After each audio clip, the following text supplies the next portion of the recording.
So hi everyone, welcome to the Bartlett Together Festival 2021.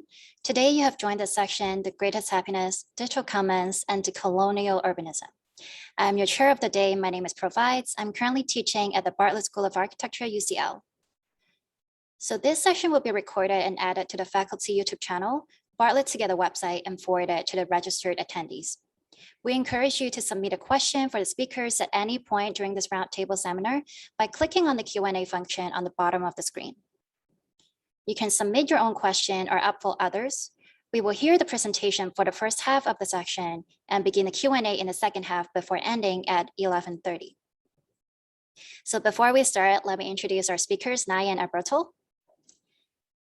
So Nai Kalama is a PhD student at the Institute for Innovation and Public Purpose, whose research explores the nexus of data, public sector innovation, and health equity.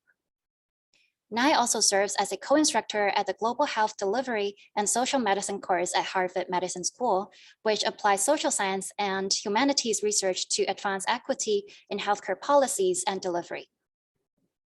Nai had also gained meaningful experience at MIT, the National Innovation Service, and the World Bank, which centered on the cultivation of global innovation networks and the utilization of co-creativity and participatory approaches.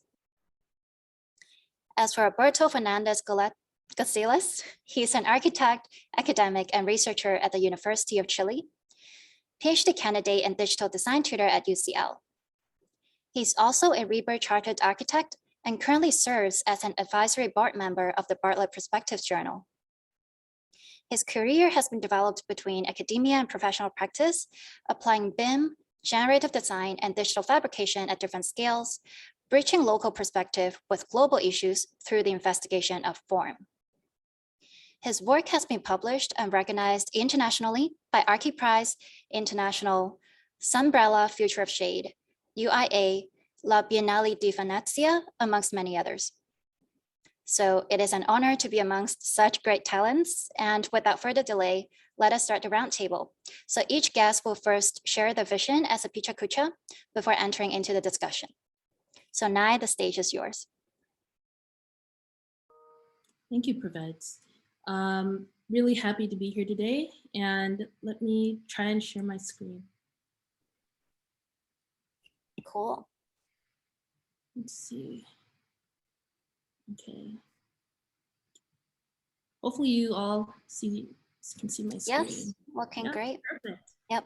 So I'm really excited to be here today. I had an opportunity to kind of talk more about things I love talking about, which are decolonial theories. And in particular, I look at data colonialism. And so looking at how we can think about data justice issues using decolonial theories. Yeah. So who am I? So I think Provides, you've already mentioned, my name is Nai Kalima, and I'm really excited to share a little bit more about data colonialism as we kind of look at the themes of today's discussion. What is data? So data is quite simply is information. And in terms of information, it can be quantifiable information, and increasingly a lot of data is being used to instrumentalize new forms of power and new forms of governance within the world. And so I'm really interested in looking at how new relations are forming around how data is being instrumentalized in society. So it's just units of information, often numeric and collected through observation. And I started to notice that I got a Fitbit and I was super excited. And like, this Fitbit's gonna change my life and make me, like all my fitness dreams come true. And so I got the Fitbit and I noticed that my behaviors were changing around the technology. And so in the GIF right here, you see this guy kind of walking in place. I noticed I would start to try and walk in place to get my numbers up. Or if it was the end of the day, I might decide, let me go put it on the dog's foot and send the dog to go run around, or just weird things like that. And so I became interested in thinking about how is data changing not only relations between people, but changing how we think of ourselves through a more quantified self. And I began to hear stories from other people about doing weird things like this. And I was really interested in how data is changing our society. So in terms of data, I like to think about data in terms of the data life cycle. And so thinking about how does data, what are the implications of different types of digital infrastructures, like data centers, cloud architectures, and even undersea cables to data collection. So how is it being collected? Who's collecting it? How is informed consent a part of that process? And what's people's right to refuse, to be forgotten, and privacy issues in relationship to that, to the analysis. And so how are different types of proprietary analytical tools being used and algorithms being created around how that data gets used? And in turn, how is that actually creating new forms of algorithmic governance and decision-making that has implications on society? And so collectively, the area that I was interested in, some people, it has many names, but I'm particularly looking at data justice issues. And so thinking about what are the issues around justice and politics that are emerging because of how we are treating data in society. And so what is data colonialism, and what does that mean in the context of public policy? Is kind of my focus. And there are many different types of issues, and there's a lot of amazing thinkers who are looking at that today.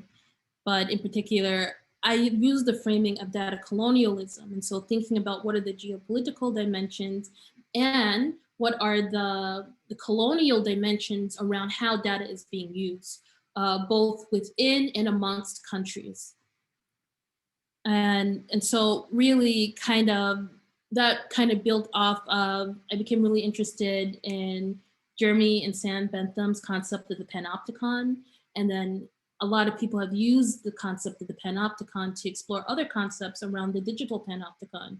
And so how is this power knowledge concept, whereas power and knowledge come from observing others' behaviors, and the psychological domination that's being enacted by the state through surveillance technologies, how is that being, how's that happening through digital architectures, and specifically through data?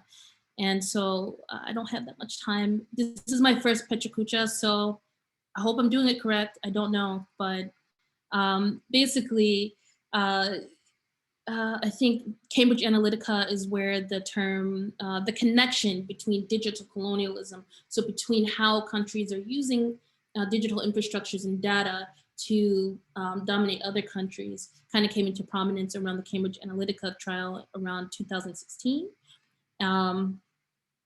And it's been an area of study since then. So data colonialism has to do with how is data being extracted, and being extracted for profit, and being instrumentalized through technologies to enact for power over people.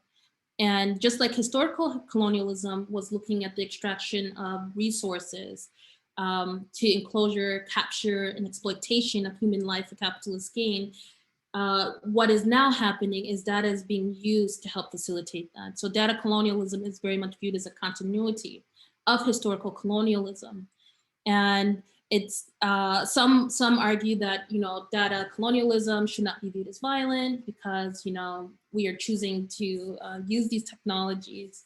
But I think others would argue that there is in fact different forms of what people are calling algorithmic violence, and that's violence stemming from how algorithms are being instrumentalized in society. So a popular example of that may be around the use of predictive policing, for example, or there's been a lot of protest and movement building around trying to ban the use of different types of face identification technologies. So I'm sorry if I'm using the wrong word at the moment. But basically, how are these things enacting different forms of violence in people's everyday lives? And so I don't know if I have a lot of time, but basically, I became interested in thinking about that with regard to cities, and in particular with regard to urban spaces. And so back in, Google had tried to start something called a smart city, Google Cities. And basically this was a project that people were looking at specifically in Canada around the use of different types of sensors and Google would help to build the city. They would put a lot of sensors in different types of public infrastructure, and then in turn use that information and use that data to make decisions about how the city would be run. And so the vision was to create a city full of technologies, from autonomous cars to innovative ways of collecting rubbish, and hundreds of sensors collecting data about that. However, in terms of how that would actually be implemented, there was a lot of concern. So this lady here on the screen, Anne Kavukian, a privacy expert and former information and privacy commissioner for Ontario, ended up resigning in 2018 because of the concerns around how they would use, collect, and distribute the personally identifiable urban data. And there was calls for the de-identification of that data. But Google said that they would merely suggest that to the people that they would work with around that. And so the plan ended up getting scrapped and it did not move forward. However, Google did move forward with the building of the Google City in San Jose, California in 2021. And so I think this is just one example of how data information is being used through different types of data intensive technologies.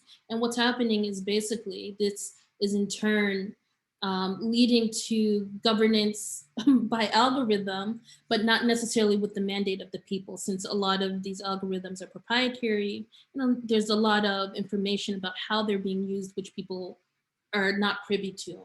And so I think it's a really interesting departure point as we think of urban spaces and urbanism, about how data and digital technologies are trying to reconfigure these dynamics, and particularly dynamics of power between the people that make up these spaces and different governments who might be trying to manage these spaces through policy, and specifically working with big data companies around that. And so I think that's kind of a little bit about my background and interest in the connection between data colonialism and urbanism. And yeah, I think before, I don't know if I've taken 5 minutes, but I think before ending, I would really just like to mention two things. One, they're saying because of the pandemic, there's been an acceleration in the collection of data through things like vaccine passports and other types of technologies. And so it's kind of what people are talking about now is basically the acceleration of data colonialism into some of the most sensitive areas of our lives, our health. And so a lot of interesting things to discuss. I'm really looking forward to talking with everybody. Here's some books in case you'd like to learn more about some of the concepts that inform this work. And I really look forward to learning from everyone and hearing from all of you today. So thank you. Thank you so much, Nai. That was wonderful. So if anyone has questions, feel free to pop it in the Q&A box and we will discuss it later. So next up is me. I don't really have slides per se, so I can really focus on a conversation here, which I think would be amazing. But I do have a few images to show later. So first I'd like to ask, the theme today is the greatest happiness of the greatest number, which was actually the founding principle of a utilitarian democracy as defined by Jeremy Bentham in the 18th century, who also invented the panopticon. So interesting that we're all looking at this. A democracy that is established on the basis of elected representatives by individuals, one man, one vote, it's one version. But my argument or my provocation here is that if it's the only version, then there may not be a need for the freedom of choice in governance because there is simply no choice. So paradox. In Bentham's democracy, he basically identified the good with pleasure, pretty much a hedonistic in the aggregation of individualistic values. So this also shaped our contemporary understanding of normative ethics, but at the same time, it is the critique of his argument, which basically marginalized the non-commons, non-majority, and formed part of the basis for liberal consumption of commodities that realizes pleasure almost instantaneously. So although this piece of history dates far back, it is pretty evident that the influence of such concepts are deeply embedded in a Western epistemology of democracy that has been disseminated around the world, so much so that it has been so hard to imagine alternatives. So I'd like to show you a few pictures of my hometown, which is Hong Kong. I'm sure many of us have watched these movies, all of which reference a very lively urban landscape of my hometown. Blade Runner, Ghost in the Shell, depicting high technology, low life urban dystopia. You know, you have dirty alleys, mysteries, prostitutes, poverty, violence, crime, Fast and Furious, do whatever you want, you know, all sorts of stereotyping. But don't get me wrong, I mean, I love these movies, like they're cyberpunk classics that were sensational in many ways. But if we contextualize them in the long history of colonialism in Hong Kong, it was actually much legitimized and advocated by Orientalism, which was led much by Enlightenment art and the sciences of social anthropology research. And as in Edward Said's 1978 analysis, these beautiful paintings result in consequences for collective consciousness and social realism. So he argued that the West essentializes Eastern societies as static and undeveloped, thereby fabricating a view of Oriental culture that can be studied, depicted, and reproduced in the service of imperial power.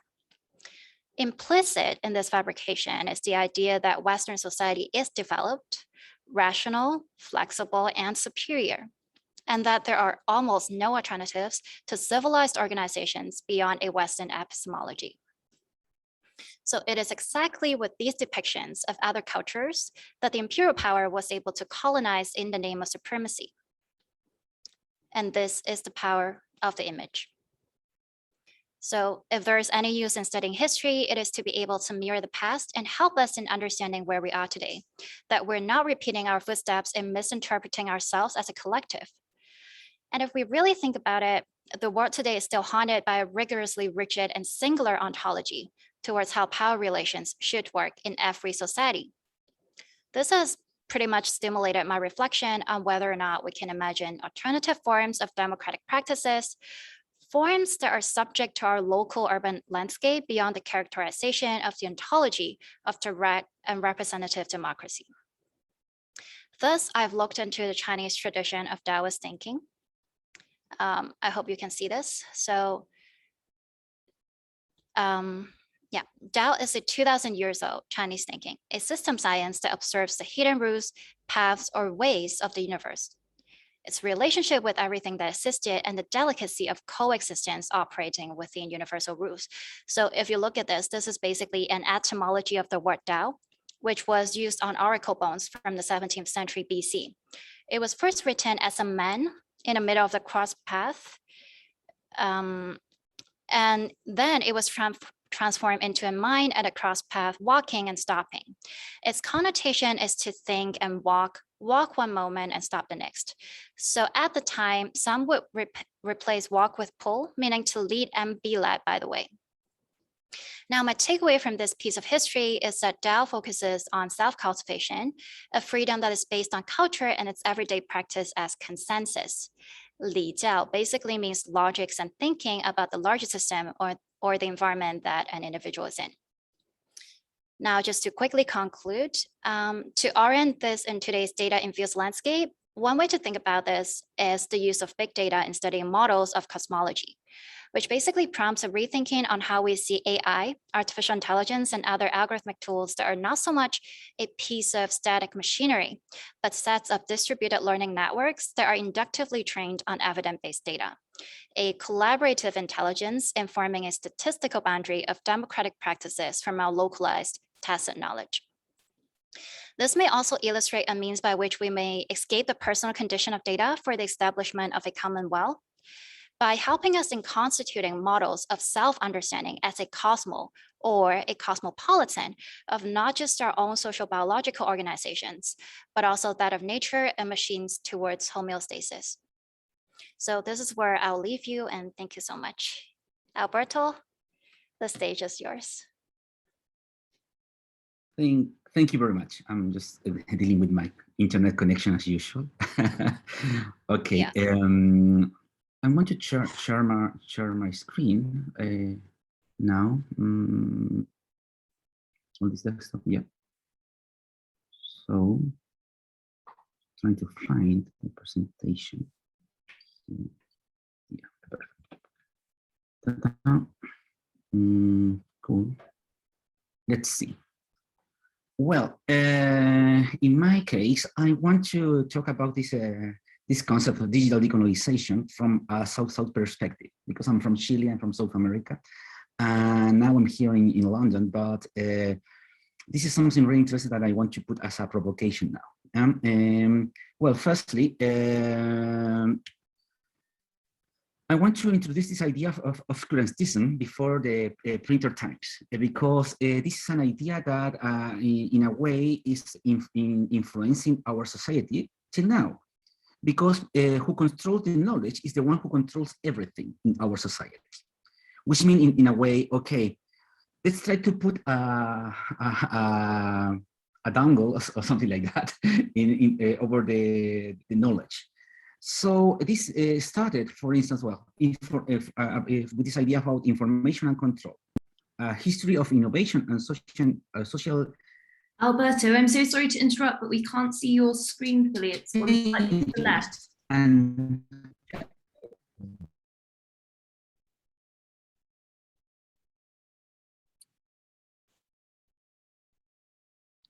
Alberto, are you still here?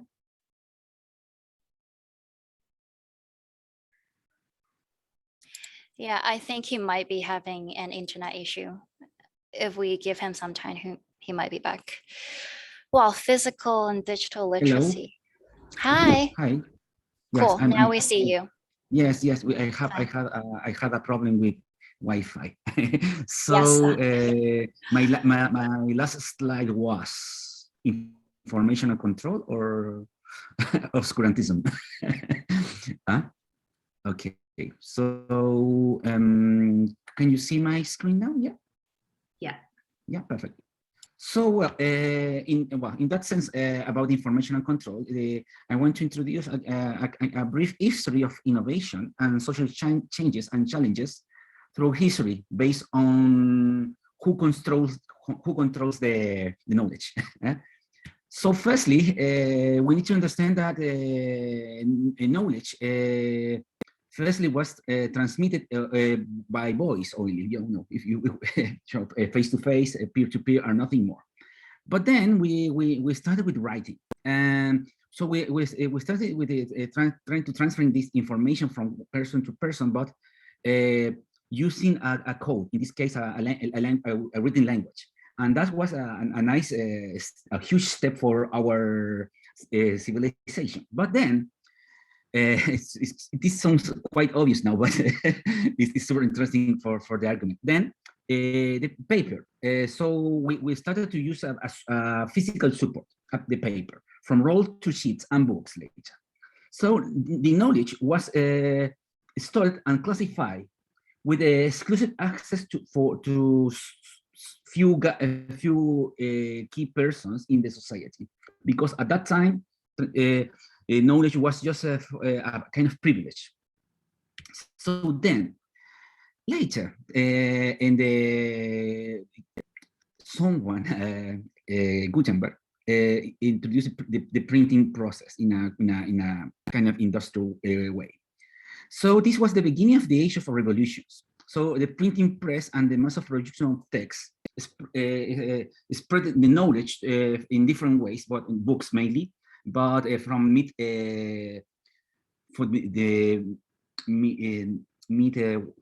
say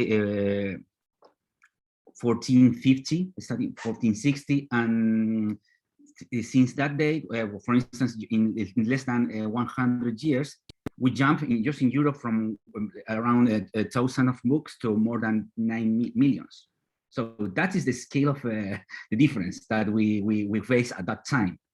So curiously, or not so curiously, maybe it's not so curious, in parallel with this phenomenon later, we started with social and economic revolutions emerging gradually after this important fact in the history. So we have, for instance, American revolutions, and not just not North America, American in general. So North and Central South America, and gradually, together with the French Revolution, then finally we faced different social changes, and as well we started with in parallel with the Industrial Revolution. which is at the end change everything, the shape of our cities, as well the shape of our society in an organizational level. So try to imagine that when just spreading the knowledge from 1,000 to millions, we changed the way in which we were thinking our society in different levels. So what happened next?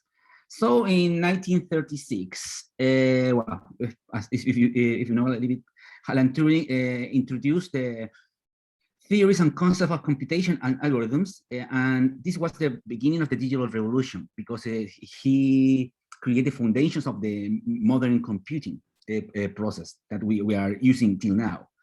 So what happened is we migrate from gradually, we were migrating gradually from the paper-based information to this digital information, zeros and one, the binary language. So that started to produce gradually a different revolution, a revolution in which it's not necessary anymore to have a huge space storing information. Well, we have that, but in a different way. But at the same time, we can access to knowledge. Doesn't matter from where. So, as an example, well, let's try to finish this provocation. So, from printing to digital content distribution, we started with the first use of desktop computers from mid-60s to the massive use of PCs starting from the 80s. So this privilege of having a computer, it became something as business as usual. Yeah, that is the main concept behind this.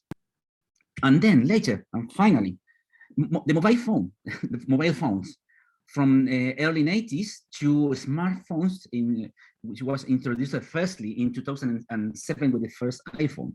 In that was the milestone to at the end, the beginning of this new revolution, the revolution of content, a portable content. Doesn't matter from where. At the end, I can access to my information through my smartphone.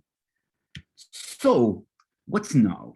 Because with this provocation, I crossed 3 different shapes of our city. Well, maybe more, but this is just a brief.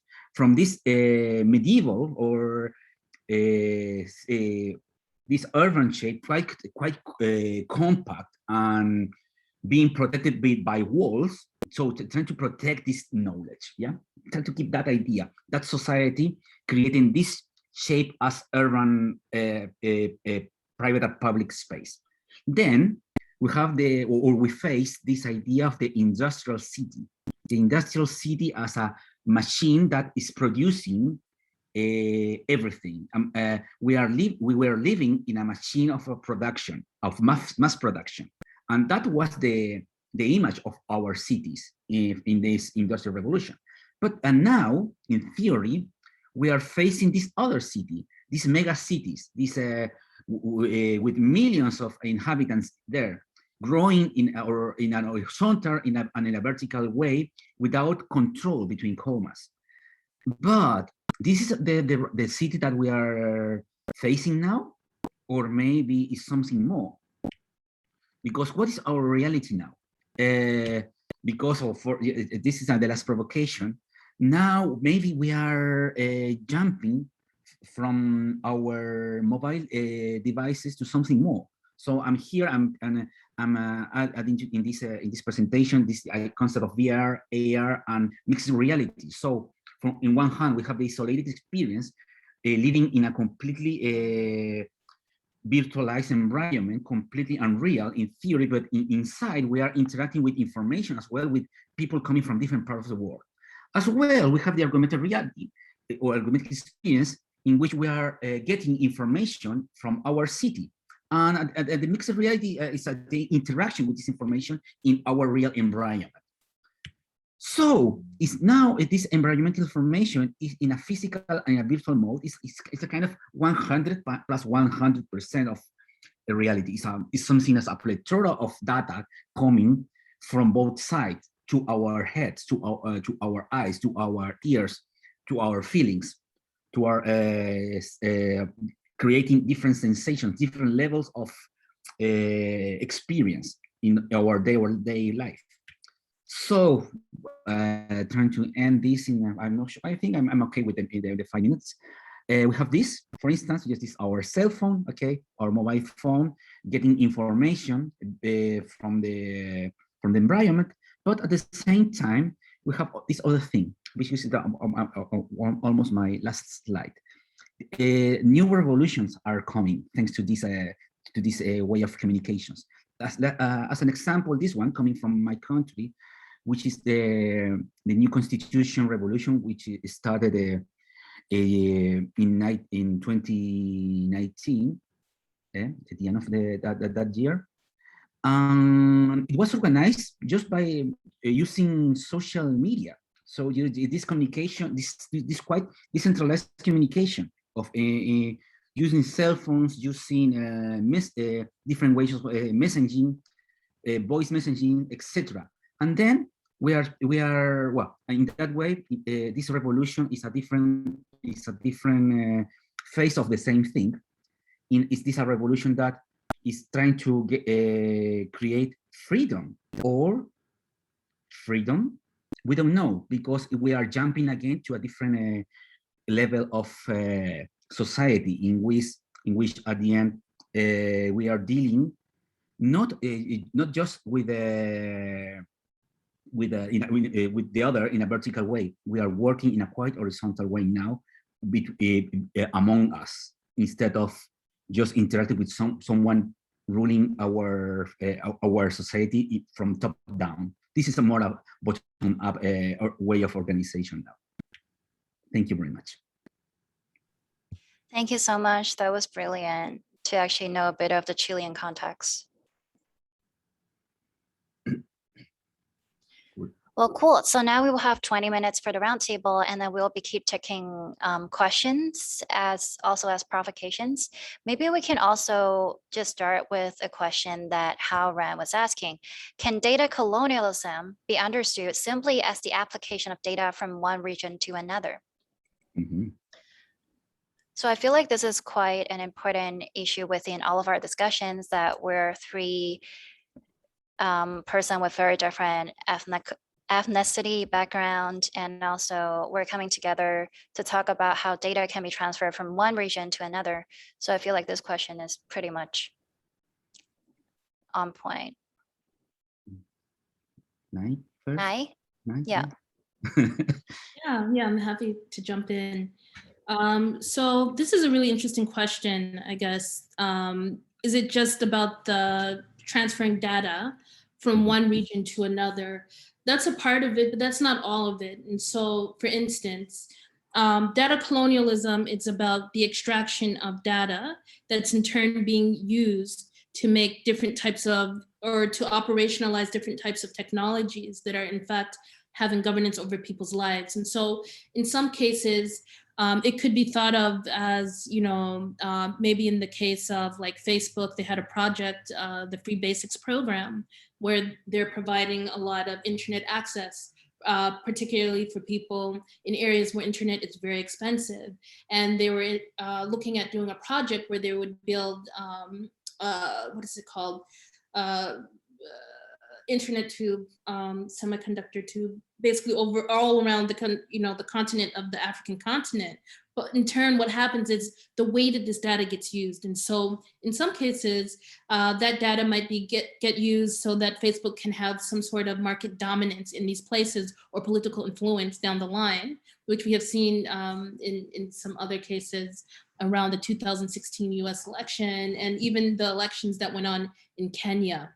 And so it's not just about the transferring of data, but in turn, how is that data being instrumentalized and used? And who has the power to manipulate how that's being used? And so I think that in some cases, there are definitely countries which are trying to push back on the capture of their data to maintain some sort of digital sovereignty. I think India is a really great example of that and have been spearheading a lot of efforts around data localization efforts to try and make sure that the data that gets extracted from that country is also going to be, the country is going to have access to it, they're going to be able to use it, and it's not just going to be extracted so that these big data companies can continue to gain market dominance. And so part of it, it's about how it moves between different areas, but then even in the case of, there was an NHS, they call it the data scandal. I don't know if anybody else does that, but in some of the movement circles where they were trying to partner with Palantir around using health data to try and improve their systems, but people objected to, partnering with a company that has close ties with the American CIA in order to do that. And so I think that it's not always just about the transfer of data, but how are different types of analytical tools, how is it going to be instrumentalized in society, who will benefit from that versus who is left out. It's a part of how people think of data colonialism as well. But thank you for this thoughtful question. Yeah, I think this has stimulated for me to think that maybe like the sort of data colonialism or data justice or all these things that describe who is actually served by data. I was stimulated to think, what if we have social economies in the form where we are voluntarily contributing data for a common good? Like, for instance, we would be seeing in open source communities, we would be seeing blockchain communities where they're contributing data because they're a common goal that they want to steer the system towards, as opposed to being collected as data or being handled as a sort of behavioral patterns by a third party.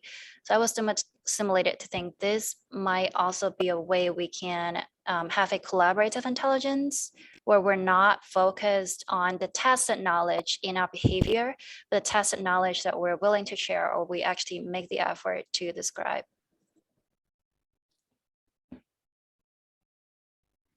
Yeah, in that sense, there's another process of, between commas, decolonization of this data, because as I described before, yeah, it was a kind of extraction of information from one side to other. But now we are living in this idea of content creation, but this content creation is coming now from anyone. So we are jumping in a maybe what using or understanding this idea of digital decolonization. We are facing this concept of, okay, it's not coming anymore, this information from a specific source. It's coming from, doesn't matter from where. It's just content crossing boundaries. And a content can be created from 1 a.m. in here in London, and in less than 1 hour, it could be viral, because it's going to be spread throughout the whole network without control.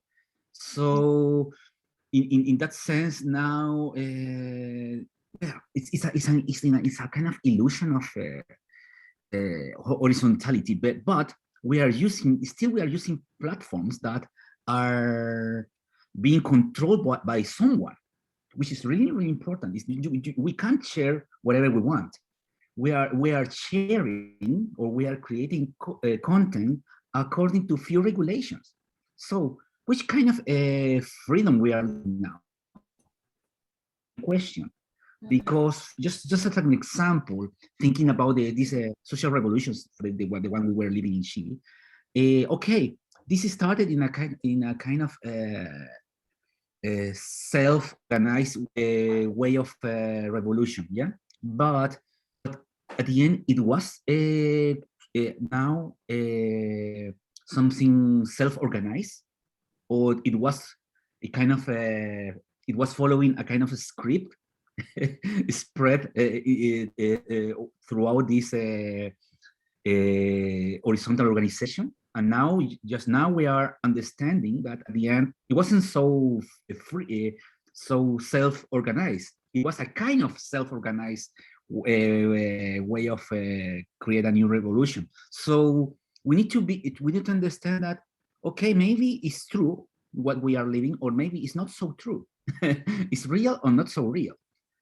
So we are changing a model of colonization maybe to another one, but we don't know yet because we are still in the process. Interesting. And related to this topic, there is another question coming up. It's basically saying that a lot of the master plans for Africa 2030, 2050 are by architects from a mixture of Western nations, United States being one of the superpowers. And the intention is to change the cities in Africa, namely Accra, Ghana, to smart cities. So with these Western countries not able to decolonize data in their own countries with citizens from the diaspora, what are the dangers of these Western powers shaping smart cities in Africa? Will they be inclusive? Will they be ethical? So this question was by Priscilla Wabi. I hope I pronounced her name right.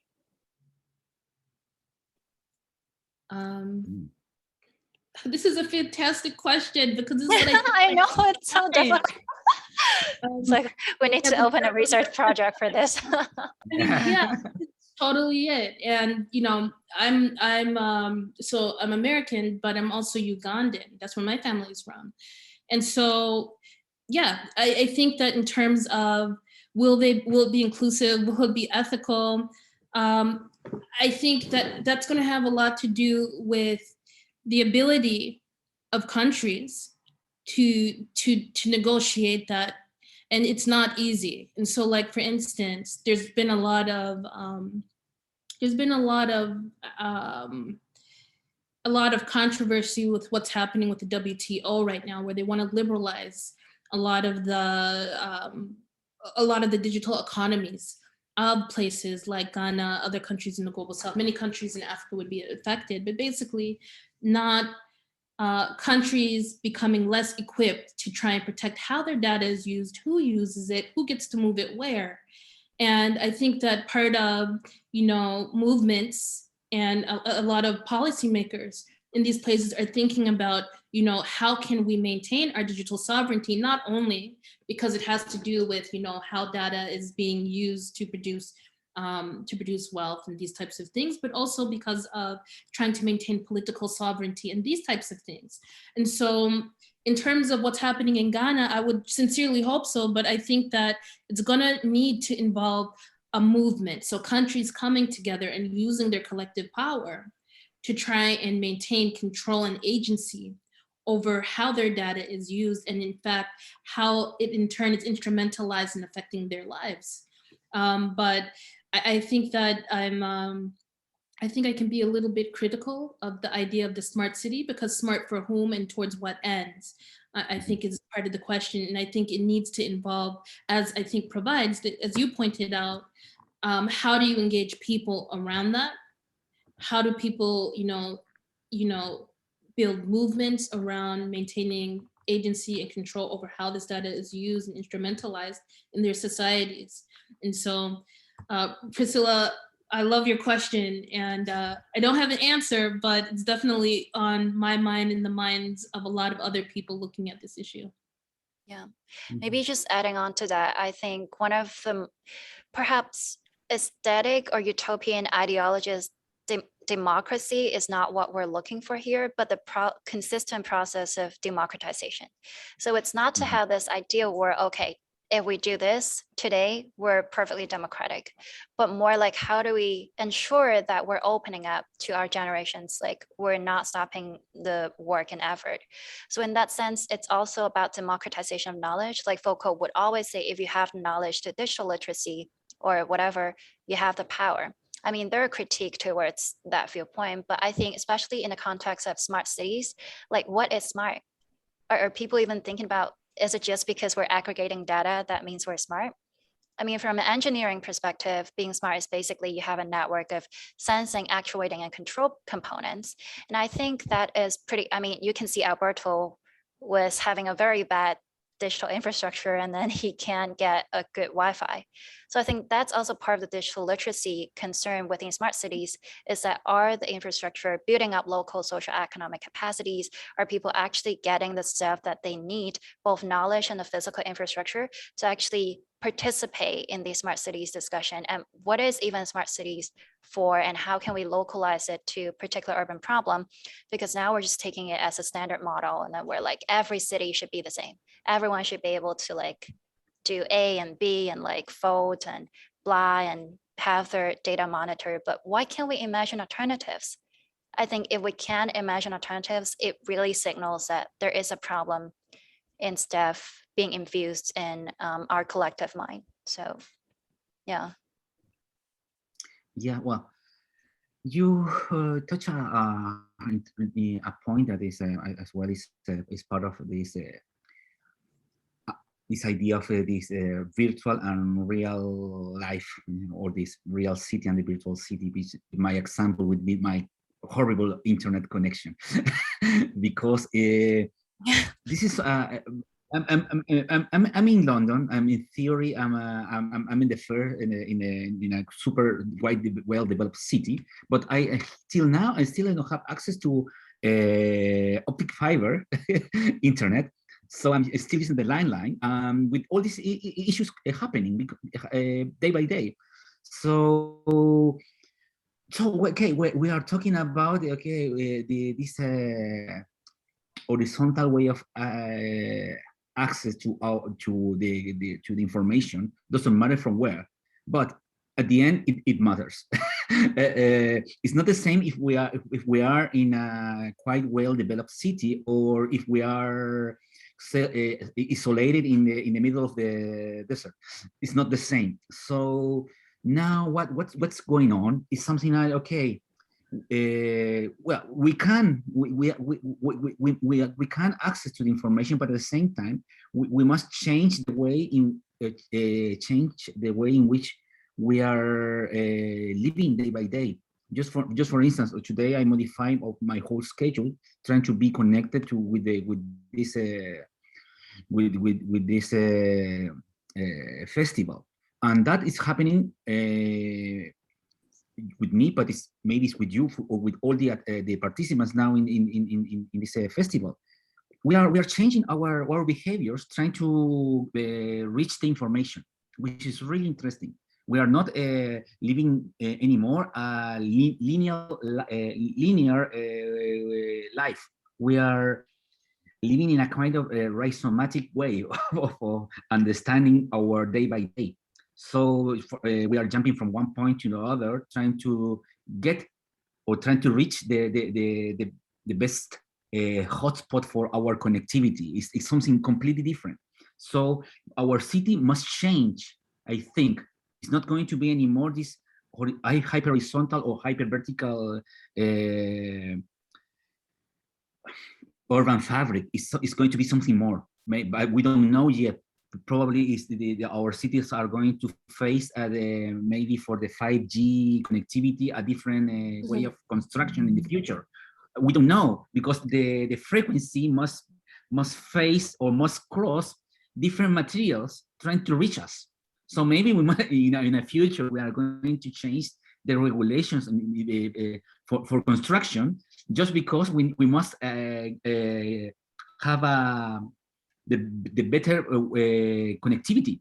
So maybe we must avoid some materials and trying to just trying to get the better frequency. So in our cell phones, or doesn't matter which kind of other device in the future. Yeah, so this is that's really interesting.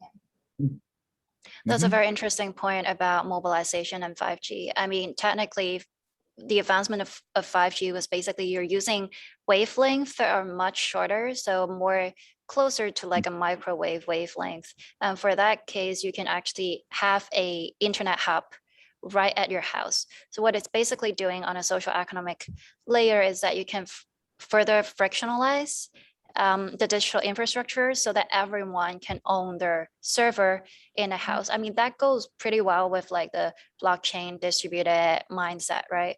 But I mean, my provocation or my question here to both of you is perhaps, do you think if we can't reach consensus, frictionalize or fragmentation of further like just we own our own stuff, we're not gonna make the effort to actually pay the contribution is the way to go? Or, I mean, infrastructure is the aggregation of a lot of effort in the society, right? So I guess that's a question.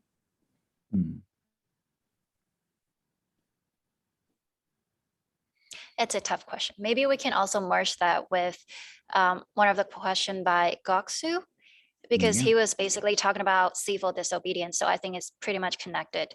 So he or she, I'm so sorry, was asking, what do you think about the Arab Spring events in Turkey or Alberto's example of Chile when you evaluate them in a context of using data and technology to create acts of civil disobedience?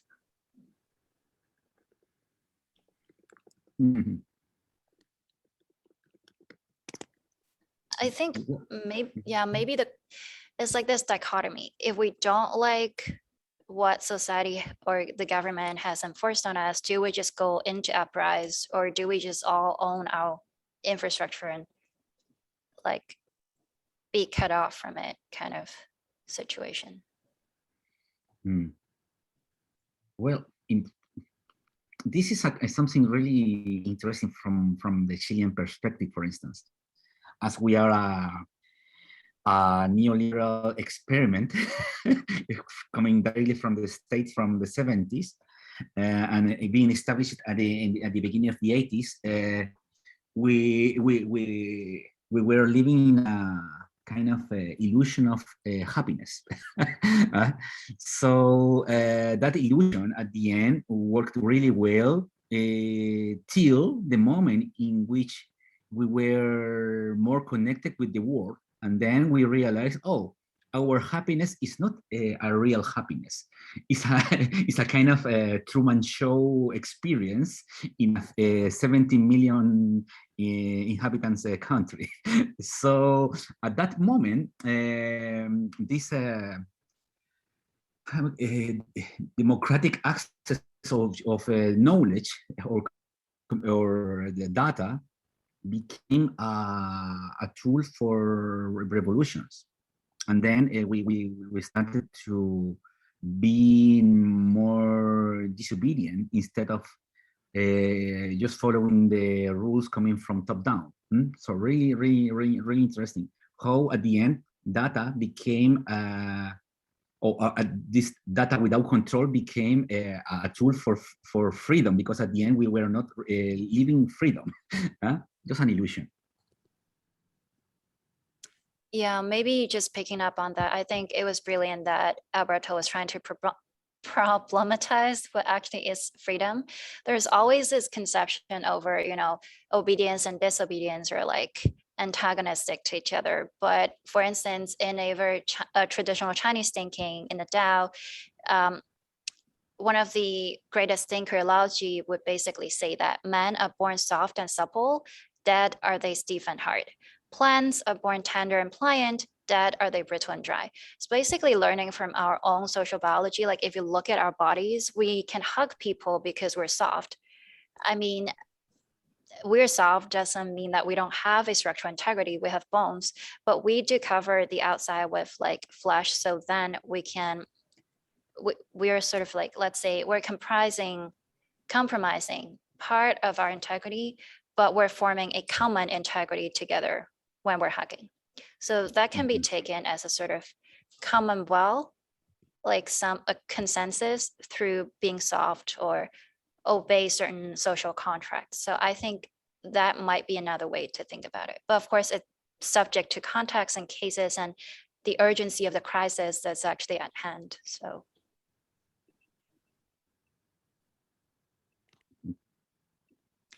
Nai, do you have? Yeah, I mean, I really appreciate all these thoughts. I think it just emphasizes one of the beauties to come out of decolonial theory, which is this idea of being pluriversal, meaning there are different ways of approaching liberation and different epistemologies and traditions, they can inform that process. There is not one way. And so I think it's really interesting about how, efforts to try and make things fairer around the use of data and digital infrastructures can involve many different ways of approaching that. And I think that's one of the beautiful things about it. And so, yeah, I really appreciate being able to share this time with you because I'm learning a lot. Yeah. Yeah, I enjoy this conversation a lot. I think we are almost coming to an end. It's like 2 minutes to the close. So, I mean, if Alberto and I, you have like a sentence to sum up or. Yeah. One, this is beautiful. And two, there's a really great community of people, Terra Commune, which is a community of activists and scholars who are really thinking about how can we continue to decolonize data from many different vantage points around the world. And so I'm just going to share a link in case there are people who might be interested in learning more about it. Thank you, Alberto. Something simple, but maybe really important. Let's try to be happy. Let's try to find happiness throughout freedom. And our data at the end is our data. This is really important. It's our information. So let's try to keep it in that way. Doesn't matter how, because at the end of the day, we are building this new society, and I insist we, not someone else. I think that Thank is you so my much. Yeah, I guess my last word would be that welcome to the Bartlett, welcome to UCL. And although we're meeting in this virtual format, we do hope that this conversation has given you some inspiration to conduct your study here. And we were very happy to share with you our experience. You feel free to get in touch with us if you wish to discuss more, because there are some questions that we didn't have time to actually finish them. And more pertain to the topic, maybe for me, that sometimes these topics are, these are difficult questions. So thank you for posing them to us. And sometimes it's not black and white answers because, there are very many multifaceted, very dynamic questions. And I also think that our solution should also be plural. It should, if we ever find that we in a situation cannot imagine other alternatives, then we should be aware that there's a problem there. So thank you, Nai and Alberto, and thank you, Bartlett, for this precious opportunity, and maybe see you at school. Yes. Yeah. And thanks, everyone. yes. Thank you so much. Perfectly on time. Thank you very much, guys, for being here with us. Take care. Thank you. See you. See you.